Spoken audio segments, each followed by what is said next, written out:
Aí, gente, voltamos essa semana para falar de células, tá? Que agora a gente começa a falar sobre seres vivos. E a primeira parte dos seres vivos que a gente tem que falar é justamente das células, tá? Que é a unidade básica do nosso corpo. Primeiro, elas são formadas por átomos, né? Porque tudo que nós encontramos no universo é formado por átomos, certo? Esses átomos, eles formam as moléculas que formam as células, tá? No nosso corpo, vamos dizer assim, que as células seriam a menor partícula que a gente consegue enxergar, tá?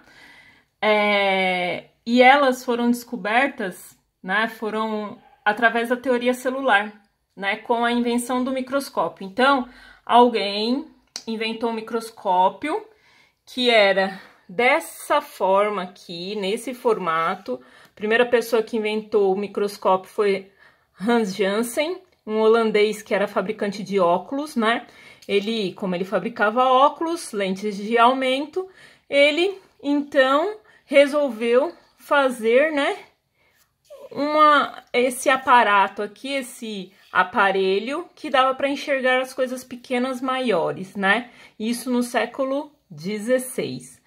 Bom, hoje em dia os nossos microscópios estão muito mais avançados, né? Esse aqui é um microscópio óptico.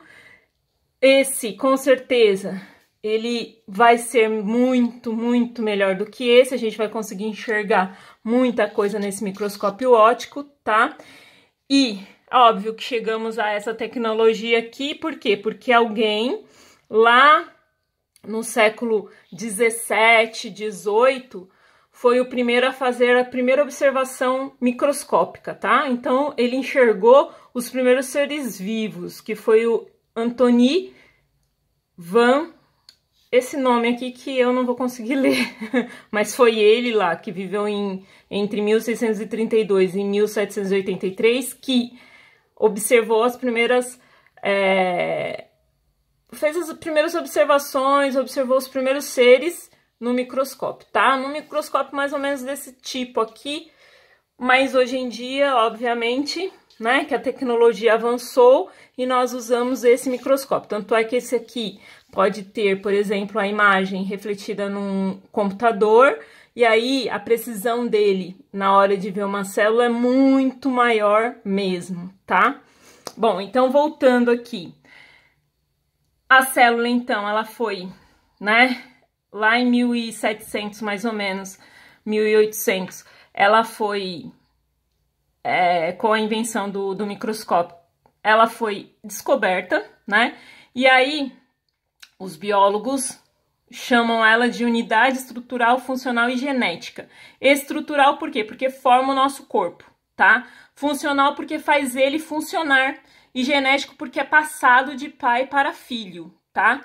Então, todas as informações estão dentro das células e por isso ela é uma unidade genética, tudo bem?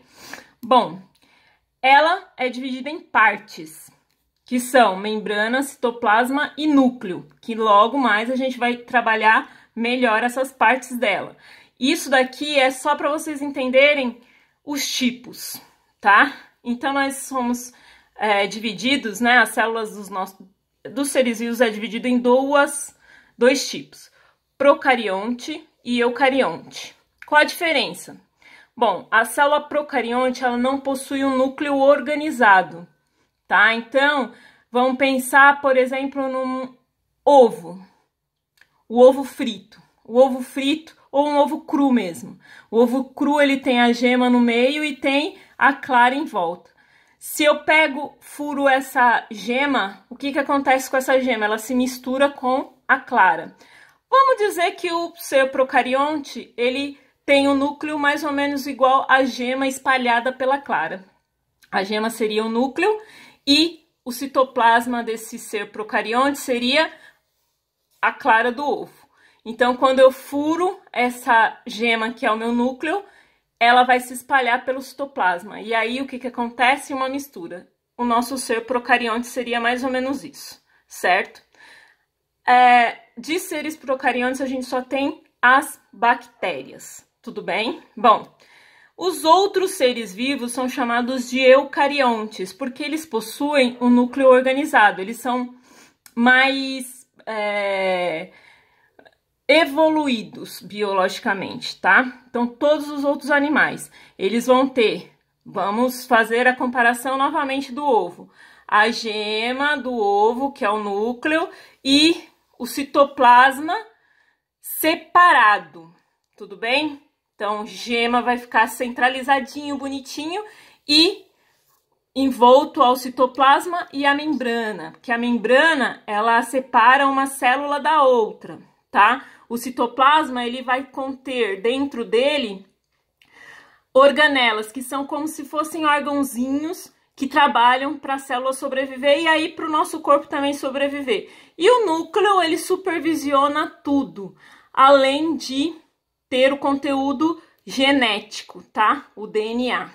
Bom, isso numa célula eucarionte é bem organizado, núcleo separado de citoplasma e membrana. Numa célula procarionte, o que vai acontecer? O núcleo não vai ser organizado, ele vai ser espalhado pelo citoplasma. Isso não quer dizer que esse ser não consiga sobreviver, ele consegue sim. Ele tem a membrana, ele tem o citoplasma, ele só não vai ter o material genético, né, o DNA dele, organizadinho. Vai ser todo espalhado pelo citoplasma, tudo bem? Então, célula procarionte e eucarionte. E aí a gente tem seres diferentes pela quantidade de célula. A gente vai ter seres unicelulares, que são aqueles que possuem uma célula só, como a bactéria. Bactéria existe, a gente não enxerga ela, mas com a ajuda do microscópio, a gente sabe que ela existe, certo? E ela só possui uma célula, diferente de nós. Se a gente for tirar um pedacinho pequenininho da pele da gente, a gente vai perceber que tem, é como se fosse tijolinho, tijolinho, tijolinho unidinho, tá? Ela forma uma parede, né, de tijolinhos. E aí a gente tem seres pluricelulares, que são aqueles que têm mais de uma célula. Dentro desses seres pluricelulares, a gente vai ter vários tipos. Eu vou só colocar aqui dois que estão mais perto da gente, que são os vegetais e os animais.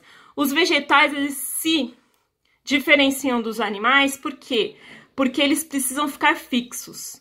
E eles também produzem o seu próprio alimento através da fotossíntese. Para isso, eles precisam ter umas adaptações a mais dentro do citoplasma, que são o vacúolo, que eles vão armazenar água dentro desse vacúolo, porque eles ficam fixos. A parede celular, para que eles aguentem, né, as mudanças de clima, sol, chuva, etc. E o cloroplasto, que vai ser o localzinho que vai fazer a fotossíntese, certo? Que vai produzir o alimento. Bem, os animais não precisam dessas três coisas, tá? Porque eles não são fixos, eles não ficam parados, né? A gente precisa de outras adaptações porque a gente se movimenta. Então, o nosso citoplasma, ele contém outras organelas que a planta também contém, mas ela tem essas três aqui que diferenciam a célula animal da célula vegetal. Tudo bem? Bom, de célula é isso. Eu espero que vocês tenham entendido e qualquer coisa, vocês entrem em contato pelo WhatsApp. Muito obrigada, até mais.